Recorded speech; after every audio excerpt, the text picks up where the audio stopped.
Well, welcome everyone. We are thrilled to have you at Beck's Hybrids for a conversation regarding mental health awareness. My name is David Ringer. I'll be your moderator for today.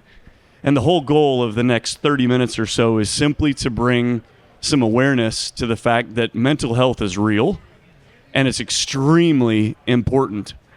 And so with me today is a panel of folks who are smarter than I am, and I'll let you guys introduce yourselves. So we'll begin with the ladies. Angela, if you would. Okay, hello. My name is Angela Sorg, and I work for Purdue University Extension.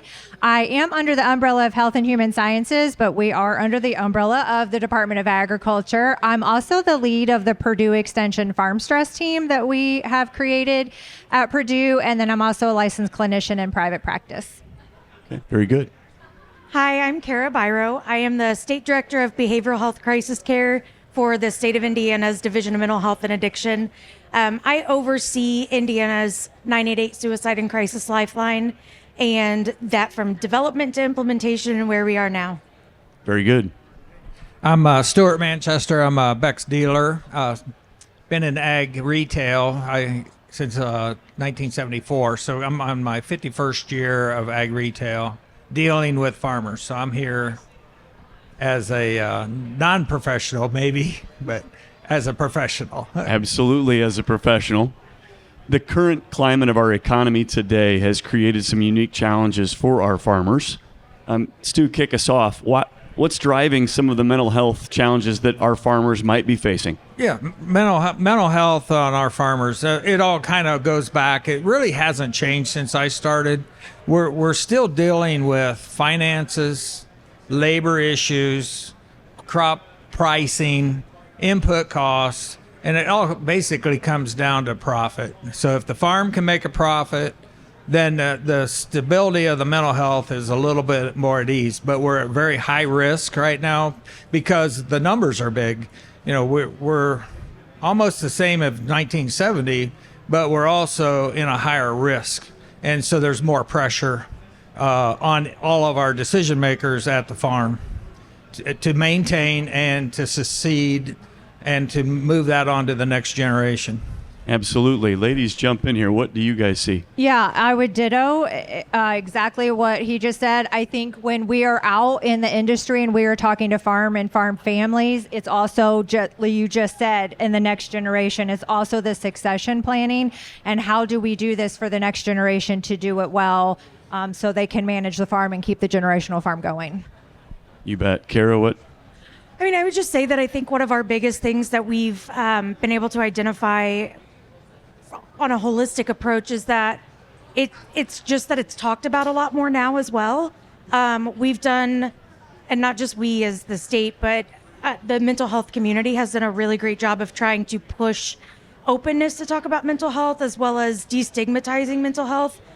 It's taken a lot of time, but I think as we start to see destigmatizing happen and people starting to feel safe enough to talk about it, we are hearing about it more. So it's a little more prevalent, but I think that's also because we're hearing about it more and people are more open to talk about it. Absolutely. Angela, you bring up an interesting point regarding succession. This next generation may be reluctant to take over the farm because profit margins are shrinking.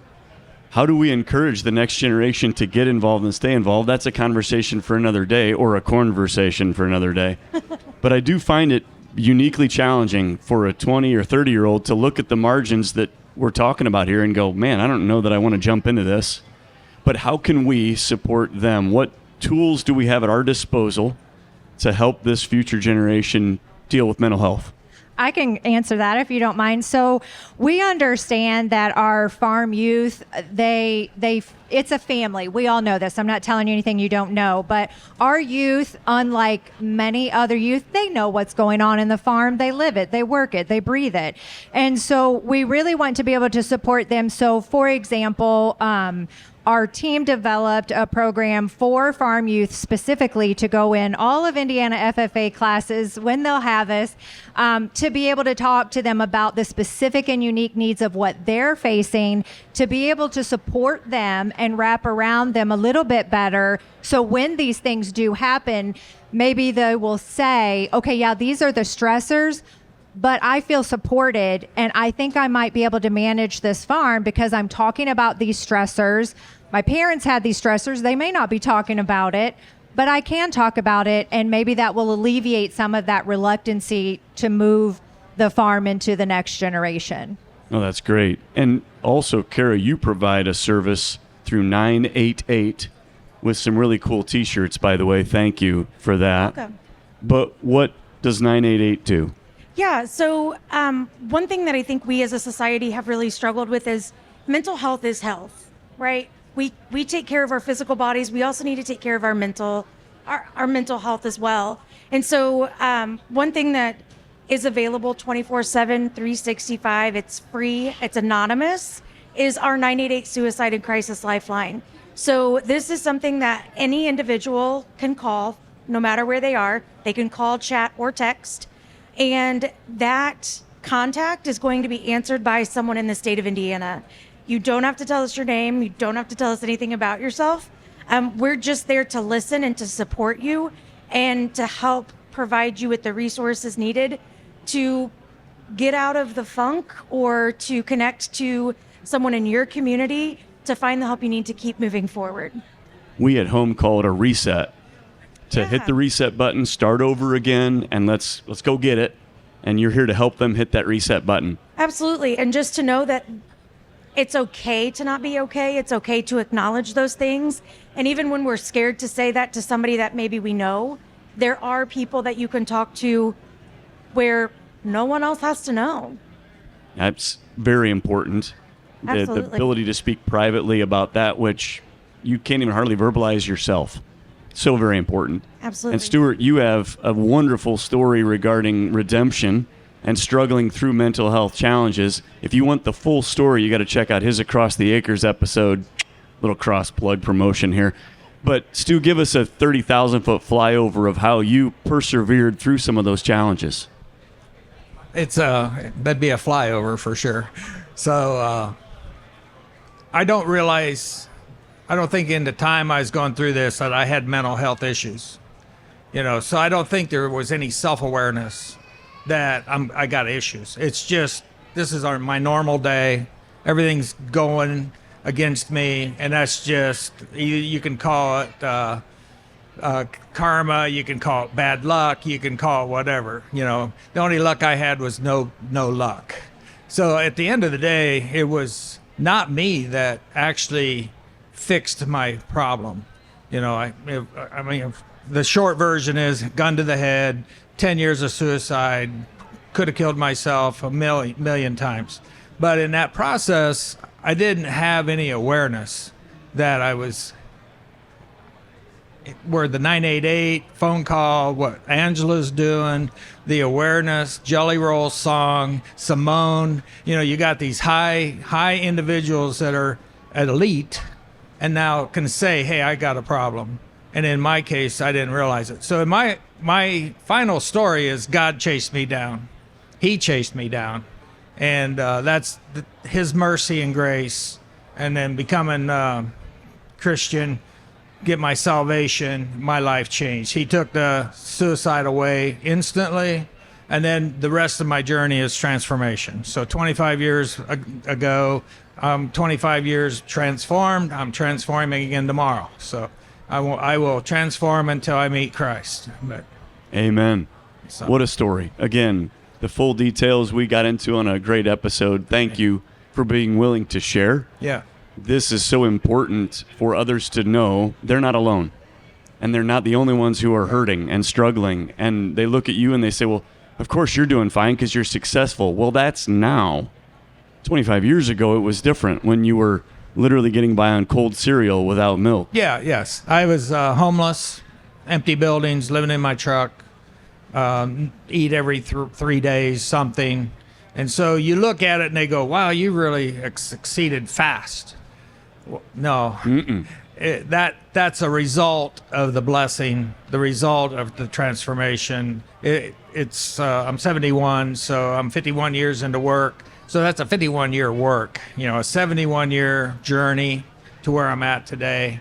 And I really like what Angela's doing, what 988 represents, because it just brings it to the forefront, and really it's does. available. Amen. Some might view 988 as reactive, which isn't fair, because you're also doing some outreach and things like that. And Angela's certainly being proactive and getting out there. What do we need to do to be more outreach focused so that it's not too late to help people? What might we do there? I would say, so the agricultural community in general has an amazing foundation of we show up for each other. And you don't have a lot of communities that do that. And so really when we're talking about our mental health, our any kind of mental health illness struggles that we're having, I think showing up for each other is massive. And so that is such a great foundation, and it's okay to talk about it. Again, it's okay not to be okay, but mental health doesn't also have to be such a discussion. It can be fun. It can be in a family night, game night, or whatever. So you can, that's all taking care of your mental health. So I really, I kind of lost my train of thought there with your question, but You're doing great. Thank you. Keep going. I really hope I'm answering You're on your point, question, yeah. 'cause I'm off track. You're but great. I really think, again, building on that agricultural community foundation of we show up, that's how to be proactive, have the conversations. It's okay if you're buying land and you talk about mental health struggles. Landowner doesn't have to sit back there and be scared of someone buying their land because mental health struggles are going on. We all have them at some point in our life. And so if we open up those lines of communication, then the land buyer is not going to be so scared necessarily to talk about it. Well, and you just did something inadvertently that's beautiful to mental health, and that's vulnerability. To say, yeah, what was I talking about again? Just being willing to admit that we all, one, make mistakes every day, all day, and two, that we're just people. No one is as they seem on TikTok or Twitter or whatever it is. And unfortunately, the generation coming up is underneath a false illusion that what they see is real. And it is not. And if we can be vulnerable, I think that provides an outreach for them as well. Just to say, hey, yeah, I've been there. That's not easy. You're in a tough spot. And so for whether it's our kids or fellow farmers or friends, the old coffee shop days really don't happen like they used to. And I actually think that's to the detriment of mental health. Hey, you're having a drought, I'm having a drought. Commodity pricing stinks for all of us. Whatever it is, you're just sharing struggles and woes. And yeah, my wife's on me about taking out the garbage too. Just be real. What's wrong with being real?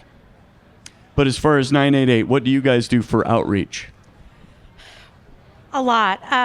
988indiana.org is a website you can go to where, people ask a lot of questions. Well, what is 988? Who's going to answer when I call? Where are these places located? What else are they going to do? Are the police going to get called? Our website outlines all of that, reiterates that this is an anonymous and confidential line that is meant to support people and meet them where they are. There are additional resources that are available as well. So sometimes talking to someone isn't enough, and sometimes someone needs to show up. And so we have 2 other pillars of our crisis response system that are someone to respond. So someone to come out, meet you where you are, and help you through that moment, and a safe place for help. So somewhere that somebody can go up to 23 hours to just get away from what may be causing them the stress, anxiety, depression, and get connected to resources and refocus and de-escalate that situation, and then return to where they are in the community. And the thing that's important about that is, again, the vulnerability, the willingness to seek the help, but also what I think is really important as we're talking, especially about the agricultural community, is that with this crisis response system, a big piece of this is our certified peer support professionals. And so every mobile crisis team, which is that someone to respond pillar, is required legislatively to have someone who has experienced mental health or substance use crises.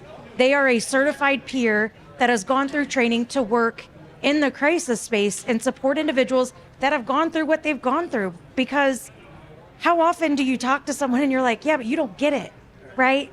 And so having someone who gets it, we have peers implemented at all 3 pillars of our crisis response system to ensure that people feel heard, seen, understood, and really just help us to build a system that works for people, because we've not changed our mental health system in a long time. So it's, we have to meet people where we are. And like you said, TikTok, social media, there's lots of things happening now. So we gotta make sure to meet people where they are and where we are today. Absolutely. And to be clear, when they dial 988, you can't tell them where the underground wires are hidden in their yard. I cannot. It is, no, that is not, it would be a cool thing to have that power, but we are all about where they're at. Amen. Well said. Do you get that phone call every now and then, people thinking they're calling the wrong line? Shockingly, we don't. Okay, good. I think sounds we've like something done a really I would great do. job with communicating what 988 is. It is a national number, so people can call regardless of where they are. The calls just go to the state that they're in, to ensure that they are supported. For us, Hoosiers are supporting Hoosiers, and I think that's a really big part of this system. Can I add to that too? Please. And I, even as a licensed clinician, I had a colleague of mine who was experiencing some issues, and I didn't know what resources were available in their community. So I called for resources, and I wasn't in crisis, but I just needed those local resources of what was available. So then when I had this conversation with my colleague, I was able to empower myself, to empower my colleague to do the things. So, 988 is an amazing resource, even though for, clinicians or friends or, wives or partners to even call and say, hey, I don't know what I'm doing. Can you help me through this process? Well, and I really appreciate you bringing that up, Angela, because 988 is not just for the person in crisis, but if you are being impacted by a person in crisis, not everyone is a mental health professional, right? Even as someone who is a mental health professional, every situation is different. You may not always know what to do, what to say in that moment, and that's okay. You don't have to know all the answers, because what you can do is you can call 988 for someone you know, someone you care about that is experiencing struggles, and maybe they've not vocalized it yet, but you just feel like something's off. You can call 988 and get support for that individual and yourself as well. Just to equip our listeners, if in the event they get into this conversation with someone whom is really struggling mentally, what's at least one thing that they can do besides call 988, besides reach out to Purdue Extension in that very moment? What's the number one thing or that they should do for someone? Be with them, sit with them, converse with them, tell them, I maybe don't know what I'm doing, but I'm willing to walk this path with you. Just like when your farm machinery breaks, what do? We call the next farm over. Hey, can I borrow this, or do you have this part, or whatever? It's the exact same thing. Really apply what you do when you have something go on your farmstead or machinery breakdown. Do the exact same thing when it comes to having these mental health conversations. It doesn't have to be so scary. It is, but it doesn't have to be. So just be there, show up, and, ask for help. So. Perfect. Any other thoughts? I would just say non-judgmental listening. Sometimes this may be the first time that an individual actually vocalizes the thoughts that they're having. And so, being honest and vulnerable with them, because they're being vulnerable with you. So sitting and being vulnerable back and say, wow, that's really scary to me too. Or, I don't know what to say, like Angela said, but like, what can I do to support you? And just listening with the non-judgmental ear. And for you, Stuart, Yeah. if someone was there for you in that moment, besides Jesus, Right. what should they have done? It's the same, exact Okay. same thing here. You have to have time. So like for me in my seed business, I'm very fortunate that, we're all task takers. We got this task, that task, we got to check the boxes. And so we hurry in, hurry out. And I think you have just exactly what they said, take time. I'm very, very fortunate. If I need to, I can stay 2 hours. I don't have to worry about that next task because it's all about them. And I have done that several times where you just have to give up the task and be there for the person, and that person is priority. And then you can move on, and then you follow up the next day. You follow up. You can send him, information. You can send him scripture. You can send him, hey, how you doing today? It's everything that the two ladies have said is be there for them. The seed business is a relationship business. At the end of the day, that's really what we're selling, marketing, is a relationship. That's what we're building here. And we kind of joke around that our dealers really are mental health professionals. That so often you invite them in to sit on the couch and just talk and be real with each other. And thank you for doing that. And it's most important because relationships are all we're going to keep anyway. None of this is going to matter long term, but the people we love and take to heaven with us, that's what matters. I'll just put it out there, like my job, you're gonna do 3,500 hours a year at least. So at the end of the day, selling is my job title. 1% of my time is selling. The rest of it's relationship, taking care of guys, go to lunch, take them a donut, stop in, say hi, how you doing? And if you're doing that on a regular basis, you get the vibe of how they're doing mentally. And so, there's different levels of mental stress. So you got just stress, and then you got emotion in that stress, and then you got physical stress, and then you also have the severe stress, which is where you're at the suicidal side. But at the end of the day, if you can keep track of your customers, family, neighbors, whoever it is, this is what Angela said. It was like, just stay with them. Absolutely. Back to some of the external factors that are driving this current climate that we're in. A farmer mentioned to me about a week ago, he said, well, we all assumed last November everything was going to be different by now because of whom got elected. And that has not necessarily been the case. That actually has created some additional stress and pressure because they thought it was going to get better, and it's not getting better. This is what we're up against, if you will. What else can we be doing to just encourage people that, hey, today isn't always? And maybe it's just saying that. I don't know. You're right. Today isn't always. And once again, the agricultural community has an amazing ability to weather the seasons. And so this is a season. And so there is a beginning, a middle, and an end. So your harvest is not going to look the same way that you maybe thought it was going to look during planting season, during the winter, when you're getting everything around, or, when you're getting your loans and things like that. So I think building on that resilience and letting our farmers and farm families know that we've got this, we're all dealing with this, and we can weather this season together, because it will end and then it'll be something else, and we'll manage it together. Excellent. There's a really important line in a song by Sugarland, and they're no longer a group, but the hard times pass like the good ones do. It's just we're going through life, and it's up and it's down and it's all around, and when you are really, really low, it is nearly impossible to remember that. We need each other to rally around one another, to remind each other this is going to go away too. I always tell my children, you've survived 100% of what you have experienced so far, so your statistics are really good. Ooh, that's good, Angela. Can I borrow that? Yes. It's not copyrighted or anything. No, it is not. Okay.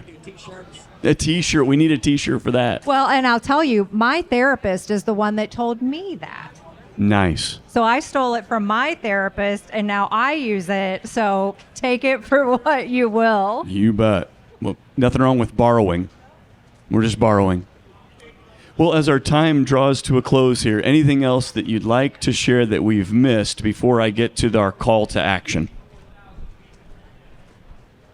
I would just say I think it's important to remember that each individual defines a crisis for themselves. What is a crisis to me as someone who lives in Indianapolis and works downtown, like driving to work with all the streets one way or down to one lane, like that can be a crisis to me some days. I have a 15-year-old daughter.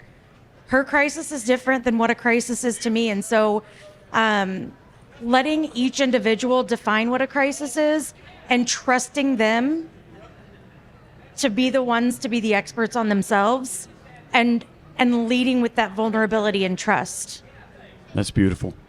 Stuart, one key message you want farmers out there to know about this topic specific to mental health? Right. I think as a farmer, I'm going to go back to the task. You know, we got 6 employees, 2 employees, we got family. We have to get this done today because tomorrow we're behind. Stop and smell the roses. That's an old quotation, but you got to have self-awareness of how your stress is building. And the smaller those stressors are at the time, you have to have self-awareness to just breathe. Just go look at the flowers, look at the sunset. I don't know what it is for you, but you have to recognize self-awareness of how your stress is building in yourself. At one time, I used to have migraine headaches, and every time I'd get a migraine headache, I found out I'm driving my head into the pillow all night, like hard, deep.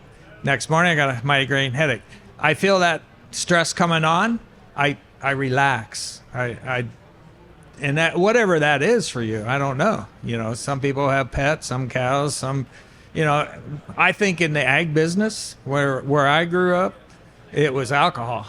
And alcohol was used heavily to de-stress. And I think that's not the right way to go. I think you should have the ability to recognize it, move to a different thing other than alcohol or drugs, whatever it is. But most of it in the ag was alcohol. So if you can maybe go to a basketball game, but maybe that stresses you more. I don't know. So it just depends on the person, right? It depends on the person. So individualized. It's kind of like what Kara said. Everyone's individual. Everyone's different. God made us all individual. There's no repeat of individuals.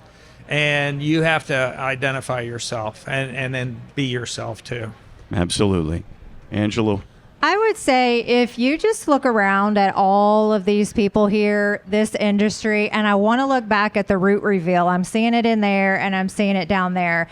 If we don't pay attention to what's underneath the top, and if we don't sit and study it, figure out what science makes it work, what doesn't, what, you know, soil we're using, what soil we're not using, it's the same thing with our emotions. If we don't look at that and we don't reveal that root, and we don't pay any attention to it, what do you think your crop yield's going to do?